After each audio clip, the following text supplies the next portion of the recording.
কলকাতার আরজে কর মেডিকেল কলেজের ৩১ বছরের ডক্টরের রেপ এবং মার্ডারের পরের কেসে সম্পূর্ণ দেশ উলটপুলট হয়ে গেল। ১৪ই অগাস্ট রাতে রিক্লিন প্রোটেস্ট দেখেছিলাম আমরা। হাজার হাজার মানুষ রাস্তায় ছোট বড় শহর থেকে এসে জাস্টিসের ডিমান্ড করছিল। কিন্তু ওই রাতে ৪০-৫০ জন গুন্ডা এসে প্রোটেস্টারদের উপর হামলা করছিল। যেখানে প্রোটেস্ট করছিল ওইখানে ভাঙচুর করছিল এবং পুলিশের উপর তারা স্টোন পেল্টিংও করছিল এবং এর প্রতিবাদে পুলিশ টিয়ার গ্যাস পর্যন্ত ব্যবহার করে তাদের এখান থেকে তাড়ানো হচ্ছিল।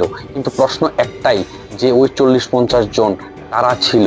কিন্তু এতে ওয়েস্ট বেঙ্গল পুলিশ এবং ওয়েস্ট বেঙ্গলের মুখ্যমন্ত্রী মমতা ব্যানার্জির উপর প্রশ্ন উঠছিল ল অ্যান্ড অর্ডার। সব থেকে বড় প্রশ্ন, দেশের মহিলা এবং মেয়ে কেন সুরক্ষিত নয়?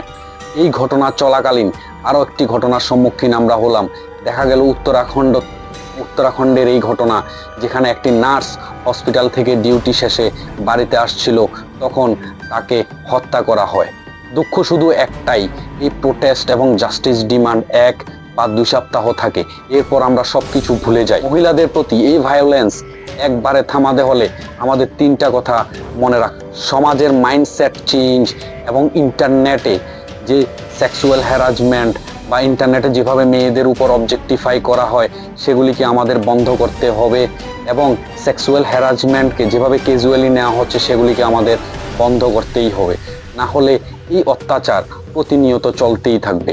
এনিম্যাল এবং কবির সিংয়ের মতো ভায়োলেন্স ছবি যেখানে গালি দেওয়া হয়, যেখানে আমাদের সমাজের যে মেয়েরা আছে ওদেরকে নেচার দেখানো হয়, এগুলি আমাদের চলুন আবার আসি আমরা আরজে কর মেডিকেল কলেজের ঘটনাতে একটু বিবরণ নিয়ে।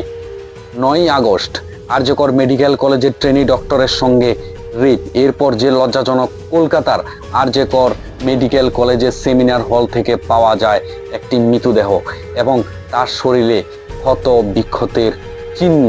কিন্তু প্রথমে কলেজ কর্তৃপক্ষ এবং পুলিশ সেটাকে সুইসাইড হিসেবে আমাদের সামনে তুলে ধরার চেষ্টা করলো। তখনই শুরু হয় ছাত্রদের আন্দোলন এবং এরপর পুলিশ এই ঘটনাতে সম্পূর্ণভাবে নজর দিয়েছে। তার শরীরের নিচের অংশ ছিল উলঙ্গ, পেটে এবং গলায় আঘাতের দাগ ছিল এবং তার প্রাইভেট পার্টের মধ্যে দিয়ে রক্ত ঝরছিল। আর এই মেয়েটা কি ছিল জানেন? এই মেয়েটা ছিল আরজে কর কলেজের একজন ডাক্তার। সারাদিন সে হয়তোবা অনেক রোগীকে বাঁচানোর চেষ্টা করে, কিন্তু ওই দিন ওই রাতে সে নিজেকেই বাঁচাতে অক্ষম ছিল এই বর্বর মানুষগুলির থেকে। এখানে আমি তার আসল নামও বলবো না, আমি তার ছবিও দেখাবো না। অনেক প্ল্যাটফর্মে আমি দেখেছি যে তার পার্সোনাল ছবি দেখাতে, তার পার্সোনাল সব কিছু নিয়ে আলোচনা করতে। এখন মানুষের মাইন্ডসেটটাই অন্যরকম হয়ে গেছে। এখন ইনসিডেন্ট নিয়ে কথা বলার আগে সে কোন স্টেটে হয়েছে, তার পরিবার কি করে, সে কোন কাস্টের লোক, এগুলো নিয়ে আলোচনা করা। সো এগুলি আমি এখানে করছি না। দেখুন, একজন রেপ ভিকটিমের নাম এবং পার্সোনাল আইডেন্টিটি পাবলিশ করলে 228 আইপিসি ধারাতে এটি একটা ক্রাইম। ৯ই আগস্ট সে তার ডিউটি শেষ করে রেস্ট করার জন্য সেমিনার হলে যায়। ওইখানে তার সঙ্গে তার বন্ধুরাও ছিল। অনলাইন থেকে খাবার অর্ডার দিয়ে তারা একসঙ্গে বসে খেয়েও ছিল এবং তারা অনেকক্ষণ ধরে আড্ডাও দিয়েছিল। এরপর তারা ওইখান থেকে চলে যায় এবং ভিকটিম মানে অভয়া ওইখানে রেস্ট করছিল, ঘুমোচ্ছিল। এরপর সকাল 7:30টার দিকে নীল ম্যাট্রেসের উপর অভয়ার মৃতদেহ পাওয়া যায়। পোস্টমর্টমের রিপোর্ট অনুযায়ী অভয়ার 3টা থেকে 6টার মধ্যে তার মৃত্যু হয়। প্রথমে পুলিশ এই ঘটনার উপর ভারী কোনো প্রেশার নিচ্ছিল না, নর্মাল নিচ্ছিল। এরপর শুরু হয় আন্দোলন এবং পরে তার মা এবং ম্যাজিস্ট্রেটের সামনে পোস্টমর্টম করা হয় ক্যামেরাবন্দির মাধ্যমে এবং এই পোস্টমর্টম করার পরই শুরু হয় রিয়েল ঘটনা। পোস্টমর্টম রিপোর্ট অনুসারে তার গলার হাড় ভাঙা ছিল এবং ভাঙা ছিল মানেই তাকে গলা টিপে মারা হয়েছিল, এটা কনফার্ম ছিল। এবং আরও তার শরীরে সিমেন্ট পাওয়া যায়, হাতে গলায় ফুটে অনেক আঘাতের এবং আঁচড়ের চিহ্ন। এর মধ্যেই শুরু হয় ভিকটিম ব্লেমিং। কর কলেজের প্রিন্সিপাল বলেন ভিকটিমকে একা সেমিনার হলে থাকা উচিত হয়নি। এক প্রকার এইটাই বলতে চাইছিল যে অভয়ার মৃত্যুর পিছনে ও নিজেই দায়ী, এখানে খুনির কোনো দোষ নেই। আর সন্দীপ ঘোষ, যিনি আরজে কর কলেজের প্রিন্সিপাল, সে অনেক অনেক খারাপ কাজে, অনেক রকম খারাপ কাজে যুক্ত ছিল। অনেক আন্দোলন, এরপর শুরু হয় খুনিকে খোঁজা। I mean West Bengal police ভালোভাবে এই ঘটনার দিকে নজরদারি শুরু করলো। এবার শুরু হয় সিসিটিভি ফুটেজ দেখা। সেমিনার হলে কোনো সিসিটিভি ছিল না, কিন্তু করিডোরে সিসিটিভি ছিল এবং করিডোর দিয়ে টোটাল 3টার থেকে 6টার মধ্যে 4 জনকে আসা যাওয়া করতে দেখা গিয়েছিল।